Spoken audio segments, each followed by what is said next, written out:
11 this morning, we are celebrating the start of back-to-school season, highlighting our local schools, sports teams, and this morning, teachers. We are joined this morning with Amy Boros, a Perrysburg science teacher who's just returned from Washington, D.C. after being the recipient of the Presidential Innovation Award for Environmental Educators. So, Amy, thank you so much for joining us, being here with us this Saturday morning. Let's start with what this award is and how you went about winning it. So it's a joint award with the White House and the EPA, and I was asked to apply based on some other things I've done through the EPA Education Department.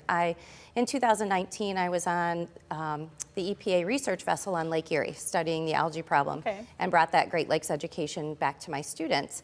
So I've been doing innovative educational things with my kids outside for 20 plus years, so it was nice to be recognized for that work with elementary students. And we know in this region, the Great Lakes and environmental lake health is really a big talking point for all of us here. So what does that mean for you to get an award like this? It recognizes that teachers can make a difference with kids, and that kids, no matter how young, can make a difference as well. I had kids out cleaning up the Maumee River, sharing what they found. Trash-wise in the river, we've done water quality tests, and on our school grounds we have a native prairie that was put in by the Toledo Zoo that also helps with collecting runoff before it gets to the river and ultimately the lake. Definitely sounds like you've been able to take them outside of the classroom, do a lot of things that are hands-on. How has that been over the last 2 years? Because of the pandemic, things have changed drastically over those last 2 years.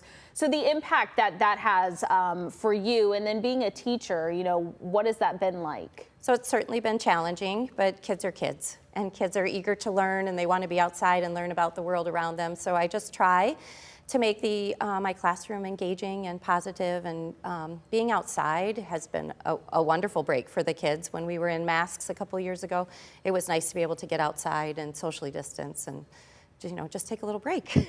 Okay, so two-part question now. Has the climate, both with the lake and with the pandemic, changed the way you've approached teaching, I guess would be the way I say it? Yes, I feel it's important that kids get some real world experience and place-based education as to how they can make a change in their own environment right here in the Toledo area and in Perrysburg. And with the pandemic, it just has helped me to see that kids need love, and you know, they need someone who cares about them and is interested in them and willing to look at them as learners and to help them to grow as learners as well. Going back to the award that you won, how important was it for you to talk to the students and teach the students about our lake and this area that you know is so important to us here in Northwest Ohio? I'm passionate about the environment and our lake and our waterways, and so it's a natural topic for me with kids, and to have the EPA and Great Lakes resources right here available very easily online, then I can share those with kids. And I feel that they feel like, oh yeah, I remember when we couldn't drink the water, and I remember, you know, I've gone out to Maumee Bay and the water's green, and so this is giving them the why. Yeah. And so school is starting soon. Next week. I know, right? So what advice do you have for any teachers that are new, or maybe students, any one of them?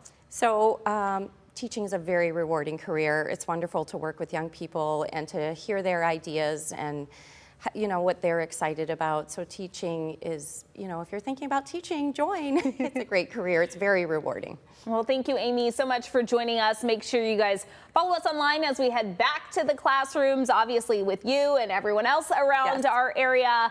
And make sure you tune in on the weekday mornings. Starting at 4:30 a.m., we are joined with our local team to highlight all of the schools in our area.